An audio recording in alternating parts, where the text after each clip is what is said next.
turn one bearing. I then tell the pilot, he dials it into the autopilot, presses go to, the aircraft flies on its own. He tells us what he has for dinner.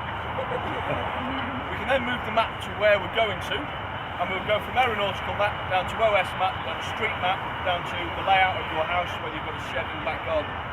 The reason I'm doing that is so that when we get there, I can look out the window in the back and go, right, down the road, big trees, school, yeah, right, it's that house there, okay, and I'll tell the pilot, railway, 3 o'clock to the railway, red van, move down the road, going past the junction 321 now, come towards us, 4 houses down, silver car on the driveway.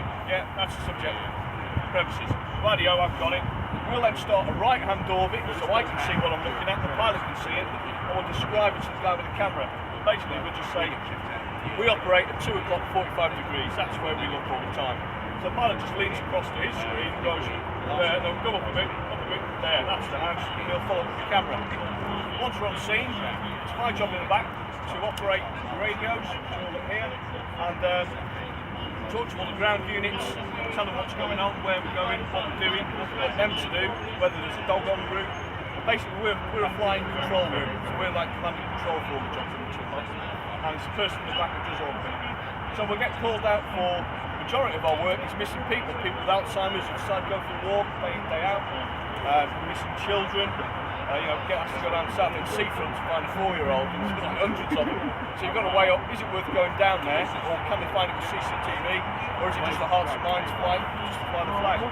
So we do that. We'll be looking for suspects who run off from cars, run off from burglaries, hair coursing, stolen vehicles, annoying mini motos, anything you can think about that we can look for, we'll come and do. We'll do photographics of fatal injuries, and we'll do photographics of the firearms team. They're going to go and put a door through. We've got basically, it's not that high tech cameras. The camera is a big lens and a little lens, and what we do is we open up the door,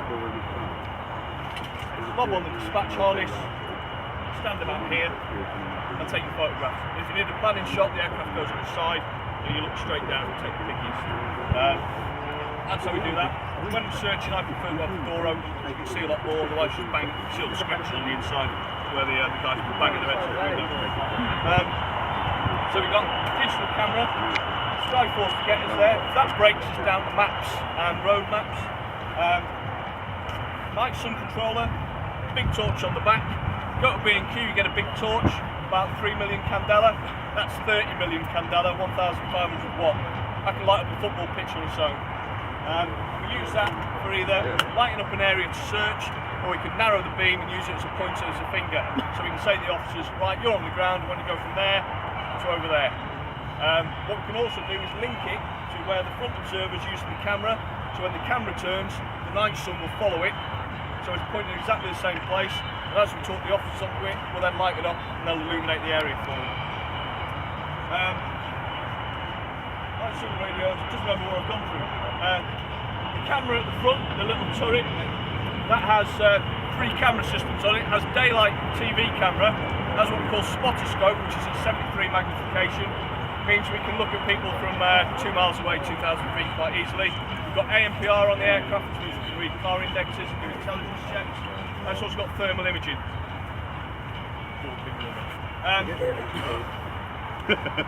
We can put a stick in the front for the pilot training, just bolts in, and they go off every 6 months and do their little bit of flying, and then come back. All the seats are movable. These are made by Martin Baker. They're not ejection seats, but they're actually built to collapse. They twist and go back and forward, so we can actually turn the seat on that side backwards, push it in, and then we have a dog handler and his dog fly with us as well. We'll take bomb disposal, customs excise, fire and rescue, ambulance, scientists, anything that needs, anyone who needs to fly in the aircraft, we can fly. We normally fly with a crew of just 3. We do take the odd officer for an experienced flight to call it. We operate from 8:30 in the morning till 4 in the morning. It's basically because we haven't got the money for extra pilots to cover that gap in the evening. And we haven't got enough crew at the moment. We're doing selection. Unfortunately, the job's not something you can train for. You can either look out the window and go, that back is that bend in the road there, and you can't. Unfortunately, a lot of people can't. So we had 8 for selection. I think we've got 1 out of the 8. We're doing it again in January. What else do we do? We're asking about that. That's a transmitter. We can transmit live pictures of what we're doing to the control room or to officers with a certain laptop. And in Cambridge, I've actually got little wristwatches that they watch. Got a little sticker for Kent. We always try and peel it off when we jet washing the aircraft. We fly for Kent, they haven't got a chopper. They pay us $500,000 for 350 hours. So today we're covering from Dover to Lowestoft, Suffolk on at the moment either. Cams are on and Norfolk are off. So it used to be that we'll cover from Hunstanton all the way down to Dover on a Sunday. That was our patch. But now we're splitting up a bit. It is a military and a civil aircraft, so in the civil version you'd have another row of seats at the back there, and the Irish and I think the Germans have got these on their anti-tank versions.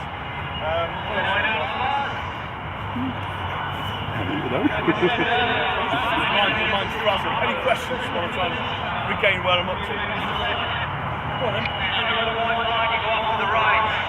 It costs all in about 700 an hour. But we will ask other forces for 1,500 for the privilege. But what we do isn't on the money. It's whatever class it is. About £700 an hour. Yeah, with insurance and everything. Yeah.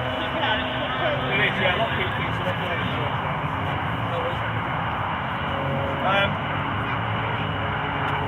What else can I tell you? Any questions?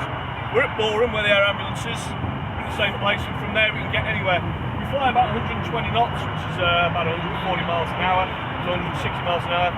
From Chelmsford to Southend it's 10 minutes, basically. And from here to Dover, from here it's about 25 minutes to Dover. So it's a quick trip.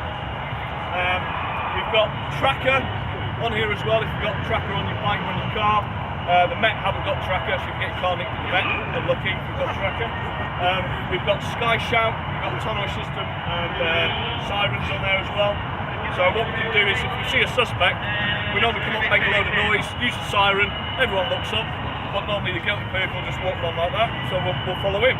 And then when the police nick him, when he gets nicked, we can then say, or if someone's run away, we can say that's the person we saw, that's the person we nicked, and we've got it all on tape for continuity when we go to court. So that's another trick we use. Another one is for missing people.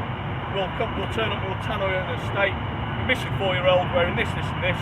Normally 4-year-olds are found within 400 metres of the house, normally in a mate's house having a drink or playing with their friends. So we know that from stats, so we turn up, make a noise, tannoy it, and the neighbours come out and find the kiddies for us. Just maximising the search. The fenestron at the back, you'll notice the tail is actually within what we call the fenestron. That gives us more power and lessens the noise. And it's safer for us as well. If we're operating at the back of the aircraft, this is the same as the air ambulance. So when they're putting people in the back and the rotors running, people aren't going to get injured by the fenestron. The Met bought the 145, which is the estate version of this, without the fenestron, and it's a lot noisier. And they're finally getting a few snags with them. They've bought 3. We've just got 1 in Essex, so when this is broken, we're in a consortium with Suffolk and Cambridge, and they'll fly for us. So that's what we're doing today. We're flying for Suffolk, and Camps are covering Suffolk as well, and we're covering Kent.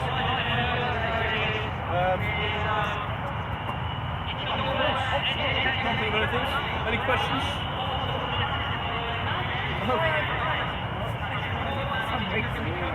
Clacton, you get there every now and again. Jobs I've had in Clacton are normally missing people, elderly people with Alzheimer's who've gone walkabout. Sometimes hydroponics, people growing cannabis in the loft, people go look for the heat on that. And then you have the odd Clacton, you have the odd suicidal person that decided to walk out into the sea that I still like with a lot of times. Yeah, but it's very. But when we're up there, when we lift from Chelmsford on a clear day, I can see Canary Wharf, the chimney over there, Felixstowe Docks, and Stansted. So Essex is just flat. So you know, as long as you know where the towns are, you're off. And so if we're in the hover here, I can see what's going on in Baz without a problem. So that's the joy. So everyone says, "Oh, you're always over my house. Move."